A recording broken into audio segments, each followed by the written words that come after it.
This is the MTPredictor weekly update for September 30th. So we're coming to the end of a quarter here, and we're starting the fourth quarter. Tomorrow will be the first trading day of the new quarter, the last quarter of the year. We'll have earnings season in a couple of weeks. Could be end of quarter or fourth quarter fireworks. We'll see. It's that time of year. Markets tend to like to rally into earnings season. As we lead into that, again, that's a couple weeks away. So let's kind of go back. So we had, QE1, which basically bailed out the banks here in the U.S. QE2 basically bailed out banks in Europe, preventing a collapse there. And QE3, the Fed has really directed towards the real estate market here. If you remember going back when this whole, before when the banking crisis, kind of unfolded here back before QE1, the Fed said in his testimony to Congress that it was real estate that got us into this mess, and it'll have to be real estate that gets us out. And I think that's what the focus of QE3 or QE Infinity is. They're going to do everything they can anyway to keep these interest rates low, keep the mortgage rates, more importantly, low, and try to stimulate the real estate market. And if they can get that to recover, I think they feel like everything else will follow. So that's where this is all directed. So anyway, that all is going to hit the market here shortly. That QE3 will begin to be unleashed into the markets here, and we'll see now how this plays out. So let's take a look. Here's the daily S&P, or the December contract. Again, just going over the pattern. We've gone wave 5 on the daily chart into typical wave 5. We began to correct here. Again, we're going to have some support here. And I think, like I said, it's possible that they'd be looking to take out, before the QE was unleashed, to take the market down, and maybe look to get better long opportunities. But we're in some support here. We can just gonna take some of these just kind of basic trend lines here off some of the shorter term stuff here. But you can see this area, this kind of little second level trend line here, has held as some support. We've got a blue buyer's candle there on Thursday, where buyers were overcoming sellers. Didn't take the high of that candle out on Friday. Closed at 1434 there, 1434 and change. But if this area holds, then I think we get another leg up. We can take a decision point on the daily chart here, up near that maximum wave 5, which comes in right around, 1474. Right, if this area gives way, if we get a close below this low, I think, which is 1424, if we get a close below that low, and whatever the low that takes out that low gets taken out, then we should see this wave for decision point support. Okay, that's will come in at around 1378 again on the December contract. So we'll see which way this thing goes. Like I said, they could take it down now and look for better buying opportunities, or they could just take it up from here. Don't know which way they're going to go, and don't know that I want to put money on it either way there. Kind of let them sort it out and then see where we go from there. But anyway, we were in wave 5 here, began a correction. Whether or not we get follow through, we're going to have to wait and see. If this area holds as support, I expect we'll get another leg up into those numbers I talked about. Alright, so that's the S&P. Let's bring in our silver.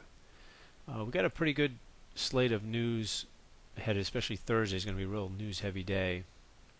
So we'll keep an eye on that. That's stuff all week coming in that should be some market moving stuff. Here was silver. Again, we had our triangle pattern that broke back here, That closed 28.66. Like I said, who knows? That may be the last time you get silver, below $30. For a while anyway. Those that are long on a swing trade here, you can have your stop just below 32.79. Would be the ATR trailing stop there anyway. You can see we pulled back, it hit that resistance, it pulled back, got a little kind of wiggle, as Steve likes to say, back into the decision point resistance area. Again, we get a close above this area, and whatever the high ends up being there, if that gets taken out, then we should be going to the next level, because our gold has not come into its DP resistance yet. It still has some room to go to the upside, so you'd be looking just above 39, and silver would be the next big target there. If we want to look at, well, let me just take a peek at the weekly silver chart here, and you can see there's the resistance, and then the next weekly resistance, again, same area there on just above 39.20 area. And there's a little channel break, or the triangle break there on the and again, this was below the 50 period, above the 200 period. Again, another professional buying opportunity, as over the last 11 years now has been the case. Let's look at gold here. Gold, here was that last, that's hit that target then anyway. That was the minimum wave C target on the weekly chart. And again, here's your next major resistance around 1830, I'll call it 1840. Alright, but let's go down to the daily chart. And you can see again the break here out of that triangle pennant formation. Got a little pullback here, and here's your next same area that we're looking at there, that 1830, 1834 area on the daily chart. Let's see what this little swing was at wave 3. This little pullback, the software will start calling it wave 4. The actual wave 4 support, though, is further down. But if this is strong, then there's your wave 4 just below 1720.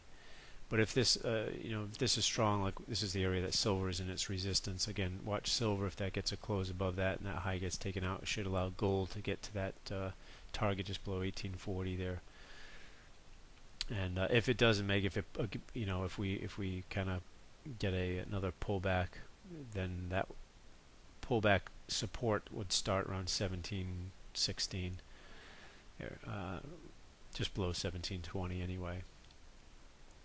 So watch that. Some of the strength on the STF just starting to come off there, so we'll see if they can't take these highs out if they do move forward. Now you got a nice the golden cross there, if you will, on the gold daily chart. I think we looked at that last week, with the 50 period moving average is closed above the 200 period. So again, something that a lot of the professionals will watch.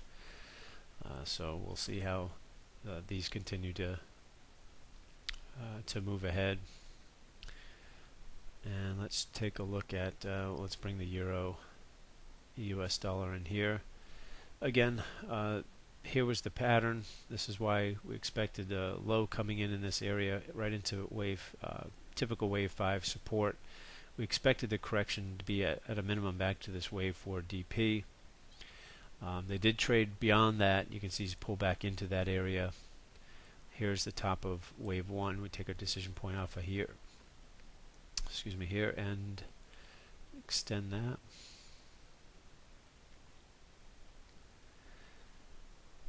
Alright, so if they can take this area out, we should see that that target, which comes in right around 34. Let's see, excuse me, 34.41. Yeah, so that comes in at 34.41. That would be the next major resistance there. But we saw that selling, and the reason we figured we might get selling in the euro here is because when we go to the dollar index, remember it had come into, let's see, was it the weekly? Yeah, it was the weekly here. And so here's the US dollar, and you can see, I can just kind of draw the line here. The it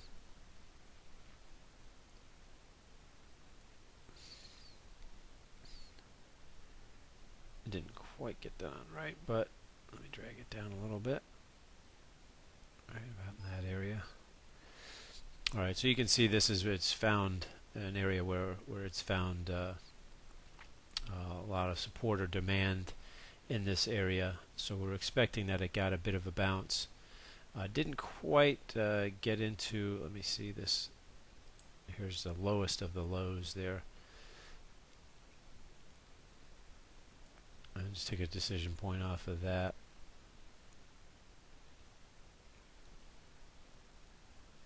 And it's right about, oops. And my mouse will find just about nicked that off the lowest of the lows in that area. And so again, we were expecting that the dollar might, get a bit of a rally in here, and this looks like,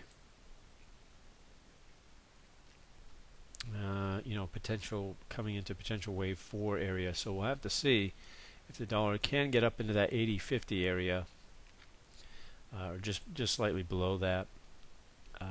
If it doesn't, you had buyers overcoming sellers on Friday, but if we get a red seller's candle in that 80.50 area, we'll have to watch if this doesn't roll over, go wave 5 down, in which case we'll see that euro start to climb again. So watch that area in the US dollar anyway. If we find resistance in that 80.50 or beginning in that, just below that 80.50 area. So maybe get some more moves higher from the dollar until we hit that area, and then we'll see if it doesn't begin to roll over there, at least for maybe another wave down. And then oil. Oil, it's been interesting. You can see here's the the weekly chart of oil here. I mean, going all the way back pretty much to this is back into 2009, kind of late in 2009. Oil's traded, pretty much between that $80 and $110 area. So it's pretty much been defending this 80 support. You can see over the last few years. And then 110 is pretty much, once we got into that 110 area, in fact, when it got up in here, they really slammed it back down. So maybe somebody's got a vested interest in these areas. The 80, 110 area, again, another area, 110 got slammed back down. We're in some wave B support, resistance here. Again, we can project wave C down and see if that comes into that same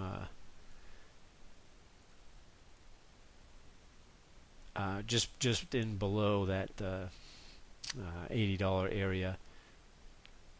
So we'll see if they continue to defend these areas.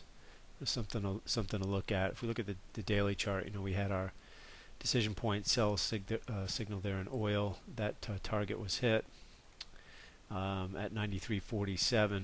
No strength on the STF, so it's not looking for more downside there. Your next support daily chart is going to be right around 86, just about 86 there, and then